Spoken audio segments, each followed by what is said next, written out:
अस्सलाम वालेकुम। हमारे पास अगला लेव है, ठीक है। तो एक तो हमारे पास क्वेश्चन नंबर 1 है, तो इतनी इम्पोर्टेंट नहीं है, जिसमें सिर्फ आपको क्या करना है, इनके ऊपर इंटीग्रेशन अप्लाई करना है, ठीक है। वो इतना मुश्किल नहीं है।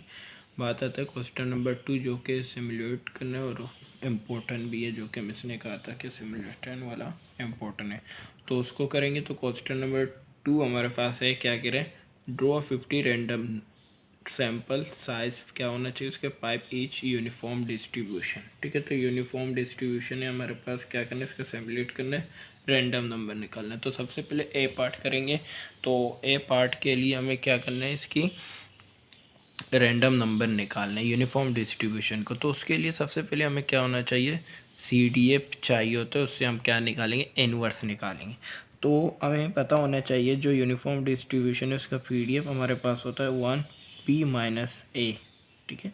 तो इसकी डिस्ट्रीब्यूशन ये होता है, और हमारे पास इसकी लिमिट की जो बात करें वो हमारे पास होता है A to B, ठीक है। तो ये इसका क्या होता है, लिमिट है। तो लिमिट हमें गिवन है कि इसकी लिमिट क्या है, 0 to 1।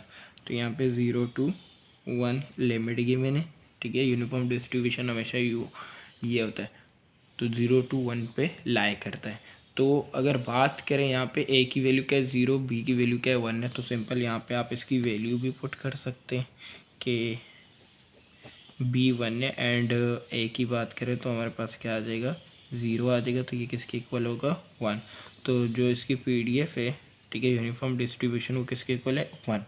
अब हमें क्या करना है, इसके CDF निकालना है। इसकी CDF निकालना है तो सिंपल हमें क्या करना है, CDF निकालने के लिए फंक्शन, जो फंक्शन है 1 है तो उसको लेके नाप लो, कि उससे फ़र्क नहीं पड़ता।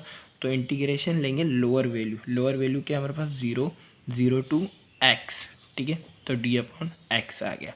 तो इसके बाद इस पर इंटीग्रेशन अप्लाई करेंगे, क्योंकि यहाँ पे कोई वैल्यू अल्फ़ाबेट नहीं है, x नहीं है, तो क्या होगा, आपके पास सेम x आ जाएगा, और इस पर लिमिट आ जाएगा 0 to x आ जाएगा।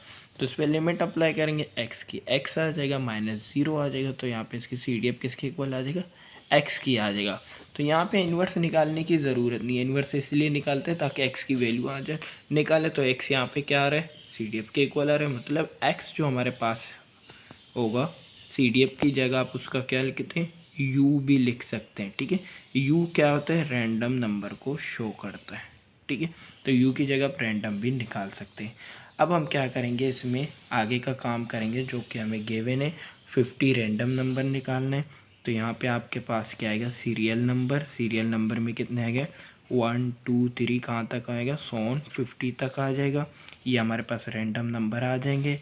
उसके बाद हमें क्या करना है, साइज़ हमें कितने गिवन है, 5 साइज़ गिवन है। तो मतलब इसमें हमें क्या निकालना होगा, x1 भी निकालना पड़ेगा, x2 x3 x4 and x5, ठीक है।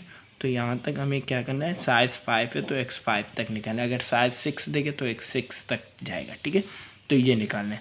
अब ये किस तरह निकलेंगे, क्योंकि x क्या है, u की बराबर है, u क्या है, रैंडम नंबर। तो सिंपल आपको करना क्या है, शिफ्ट दबाएंगे और यहाँ पे क्या करेंगे, डॉट दबा देंगे। उसके बाद इक्वल प्रेस करते जाएंगे, जो वैल्यूज़ आ रहे होंगे उस वैल्यूज़ को यहाँ पे लिखते जाएंगे, ठीक है। फॉर एग्जांपल बात करें तो ये हमारे पास है कि 0.368 आ गया। अगेन इक्वल प्रेस करेंगे तो हमारे पास 0.373 आ गया। अगेन प्रेस करेंगे तो ये हमारे पास आएगा 0.122 आ रहा है।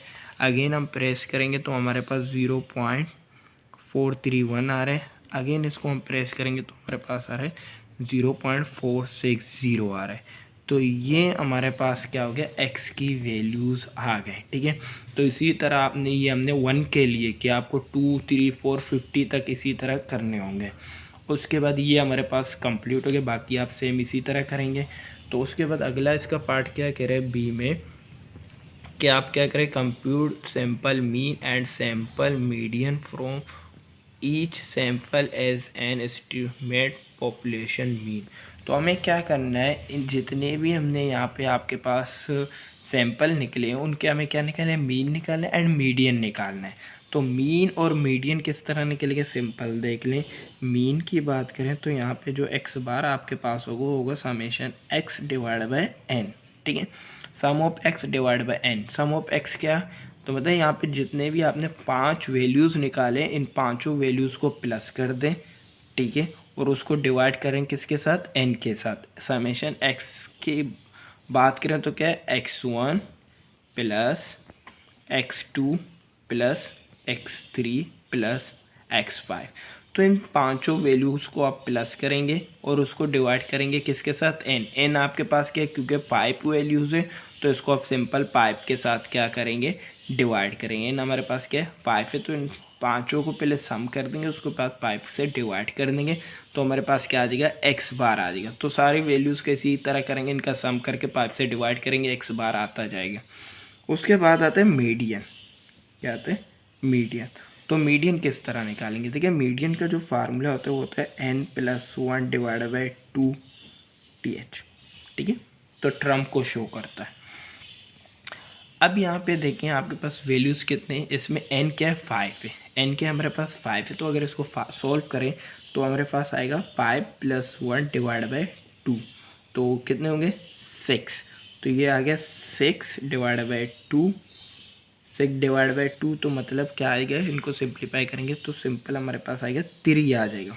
क्या आ जाएगा, 3 आ जाएगा।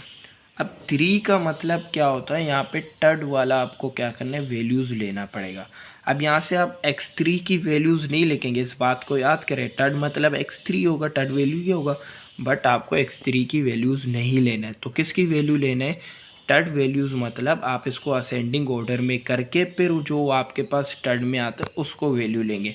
अब देखिए यहाँ पे आप इसको असेंडिंग में ज़रूरी नहीं है चेंज करें, तो हमें किस तरह पता चलेगा, देखिए आपको इस तरह देखना है कि अगर बात करें सबसे छोटी वैल्यूज़ क्या है, ये तो 1 में ये आ रहा है, ठीक है, फर्स्ट, एंड इसकी बात करें तो 0.36 सेकेंड वैल्यूज़ होगी। थर्ड वैल्यूज़ कौन सी हो रही है, ये रहा, तो यहाँ पे सिंपल आप क्या लिखेंगे, 0.373 लिख लेंगे। बात समझ आ गया, इसको आपको चेंज नहीं करना है, इसको भले इसी तरह लिखना है, आपको बस को देख के इसको अंदाज़ा लगना है, फर्स्ट वैल्यू ये, सेकेंड वैल्यू ये, थर्ड वैल्यूज़ ये, तो उस थर्ड वैल्यूज़ को आपको यहाँ पे लिखना है, तो ये मीडियन आएगा। इसी तरह आपको सबका सेकंड के लिए भी यही काम, थर्ड के लिए, फोर्थ के लिए, सबको 50 तक यही काम करना होगा, ठीक है। तो ये आपके पास कंप्लीट हो जाएंगे, 2 कॉलम कंप्लीट हो जाएंगे। उसके बाद हमें क्या करना है वो देखते हैं। उसके बाद सी पार्ट में क्या कह रहे हैं, estimate the relative efficiency of the sample mean over the sample median by the computing ratio of a variance of the simulated sample means and sample variance।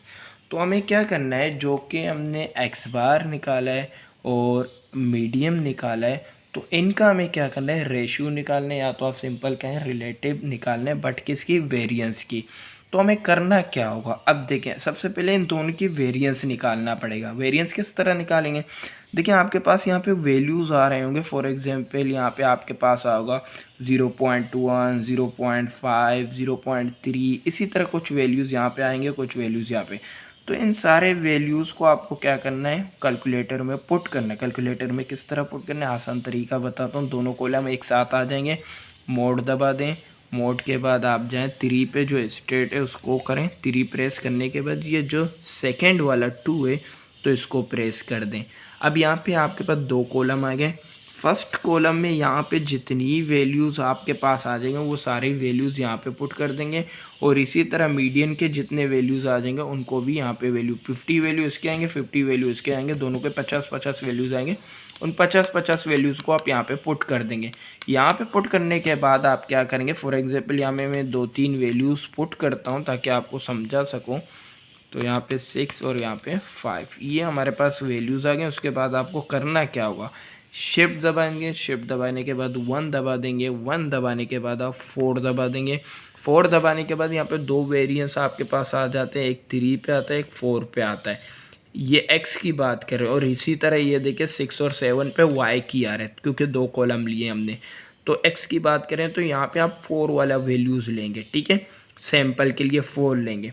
तो यहाँ पे सिंपल क्योंकि पॉपुलेशन का हमें क्या है, पॉपुलेशन का है, ठीक है, यहाँ पे गिवन है कि हमें किसका लेना है, पॉपुलेशन का लेना है, ठीक है। तो हम सिंपल पॉपुलेशन का लेंगे, तो उसके लिए हम क्या करेंगे, यहाँ पे जो आपके पास थर्ड वाला है तो इसको आप क्लिक कर देंगे। क्लिक करने के बाद इसका स्क्वायर लेंगे, क्योंकि ये स्टैंडर्ड है तो इसका स्क्वायर ले लेंगे। स्क्वायर के बाद इस प्रेस कर देंगे, ये जो वैल्यूज़ आ जाएगा ये वैल्यूज़ आप यहाँ पे लिखेंगे। फॉर एग्जांपल वेरिएंस जो आपके पास आ गया 2.25 आ गया। इसी तरह आपको क्या करना है, सेकंड जो कॉलम है उसके लिए निकालना है, तो शिफ्ट दबा देंगे, अगेन 1 दबा देंगे, अगेन 4 पे जाएंगे। 4 के बाद अब आपको क्या करना है, 6 वाला प्रेस करना है, तो 6 पे जाएंगे, उसके बाद स्क्वायर प्रेस कर देंगे, अगेन ये आपके पास आ गया। इसके मीडियन की वैल्यूज़ आ जाएगा वो जो कि आपके पास क्या है 0.25, ठीक है। तो ये दो वैल्यूज़ आए, हमें रिलेटिव निकालना है। तो रिलेटिव का आपके पास क्या होता है, रिलेटिव एफिशिएंसी। रिलेटिव एफिशिएंसी का फार्मूला आपके पास होता है variance of median and divide bye variance of mean. तो मतलब यहाँ पे जो वेरिएंस आपके पास मीडियन आ रहा होगा 0.25, इसको डिवाइड करेंगे 2.25 जो कि आपने एक्स बार का मीन निकाला है, इन दोनों को डिवाइड करेंगे तो ये आपके पास रिलेटिव आ जाएगा, ठीक है। तो ये हमने क्या किया, रिलेटिव आपके पास एग्जैक्ट से आ गया। अब हमें क्या करना है, एजेम्पेटिक से भी आपको क्या करना है, रिलेटिव निकालना है जो कि इसकी पी पार्ट है, ठीक है। एक तो हमने एजेम्पेटिक से किया, एक एग्जैक्ट से करना है, ठीक है। तो अब उसके लिए क्या करना है, उसके लिए हमें क्या करना है, फार्मूले से काम करना है, ठीक है। तो कौन सा फार्मूला हम लेंगे, जो हमारे पास यूनिफॉर्म डिस्ट्रीब्यूशन है उसके फार्मूले से हम क्या करेंगे, आगे काम करेंगे। तो वो किस तरह होगा, सबसे पहले हम क्या करेंगे, जो हमने पहले ही आपको बताया था, जो उसकी पीडीएफ होता है तो वो क्या होता है 1b-a होता है, ठीक है। और ये इनकी जो लिमिट होता है आपके पास a to b होता है। तो इसकी अगर क्योंकि एसिम्प्टोटिक की बात करें तो सेंट्रल लिमिट से काम होगा, जो कि आपके पास सेंट्रल लिमिट थ्योरम है, जो कि हमारे पास नॉर्मल डिस्ट्रीब्यूशन को लाई करता है। तो अगर हम बात करें एक्स की, एक्स बार की, जो कि हमारे पास नॉर्मल डिस्ट्रीब्यूशन को अप्लाई कर रहा है, नॉर्मल डिस्ट्रीब्यूशन में दो चीज़ें हमें चाहिए होता है, मीन एंड वेरिएंस चाहिए होता है। तो मीन और वेरिएंस हमें इस पर काम आएंगे। अब क्योंकि बात करें यूनिफॉर्म डिस्ट्रीब्यूशन में, तो हमें पता है यूनिफॉर्म डिस्ट्रीब्यूशन में जो मीन होता है उसका फार्मूला क्या होता है, a+b डिवाइड बाय 2 होता है। और वेरिएंस की बात करें तो वेरिएंस हमारे पास होता है b-a का whole square divide by n होता है, 12 होता है। तो ये हमारे पास वेरिएंस का फॉर्मूला है। सही है, यहाँ तक क्लियर हो गया। अब क्योंकि ये हमने लिखा है एक्स के लिए लिखा है, तो हमें काम किसके लिए चाहिए, एक्स बार के लिए चाहिए। तो म्यू ही होता है, जिस तरह हमने पिछले लैब में किया, मीन तो म्यू के बराबर। बट जो वेरिएंस होता है हमारे पास एक्स बार के लिए, वो हमारे पास होता है sigma square divide by n होता है।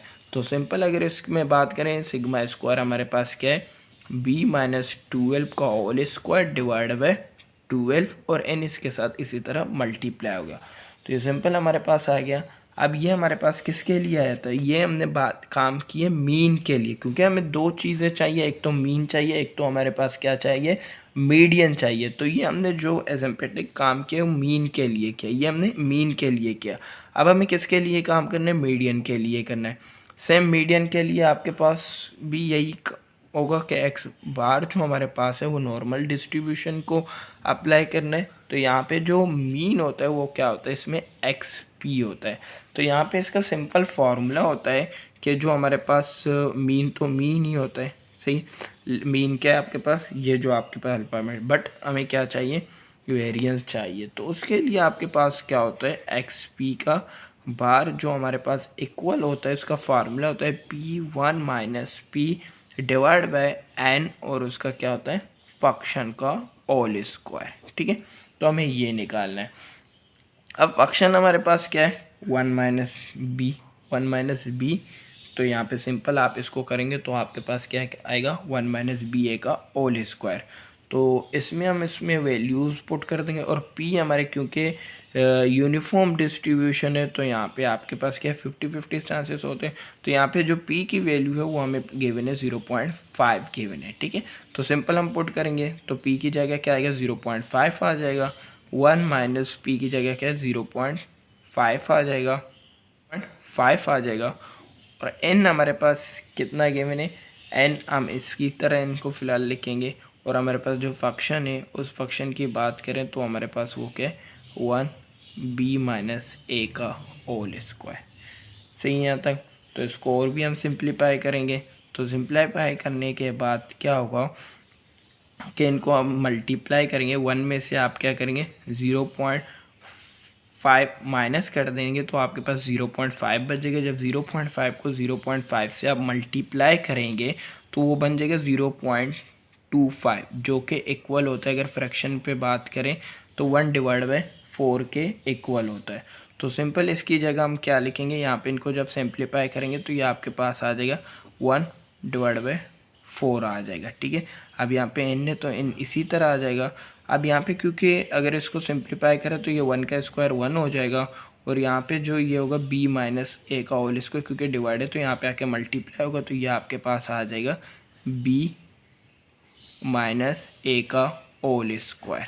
ठीक है, तो ये हमारे पास आ जाएगा मीडियन के लिए। ठीक है, तो अब हमें करना क्या है, इसी तरह रिलेटिव का वही फार्मूला अप्लाई करके, ठीक है, रिलेटिव का फार्मूला एफिशिएंसी का फार्मूला पुट कर दें। क्या होता था हमारे पास जो मीडियन होता है, ठीक है, उसको हम डिवाइड करेंगे किसके साथ, वेरिएंस ऑफ मीन के साथ, वेरिएंस ऑफ मीन के साथ। तो यहाँ पे हमारे पास मीडियन क्या आ रहा है, b माइनस ए का whole square divide by 4n आ रहा है, और डिवाइड बाय मीन की बात करें तो हमने मीन निकाला है, वो हमारे पास क्या आ रहा है, b माइनस 12 का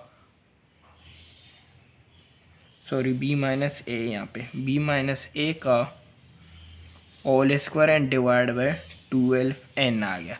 तो इनको सिंप्लीफाई करेंगे, यहाँ पे डिवाइड इसको हम मल्टीप्लाई पे चेंज कर देंगे, तो ये होगा b माइनस ए का whole square divide by 4n, and ये मल्टीप्लाई में चेंज हो जाएगा तो 12n ऊपर आ जाएगा, और ये आपके पास क्या होगा b माइनस ए नीचे डिवाइड में आ जाएगा।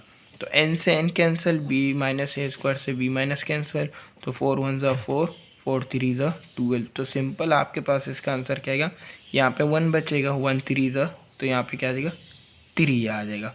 तो सिंपल हमारे पास ये आपके पास रिलेटिव क्या आ जाएगा 3 आ गया। तो यहाँ तक ये कंप्लीट है।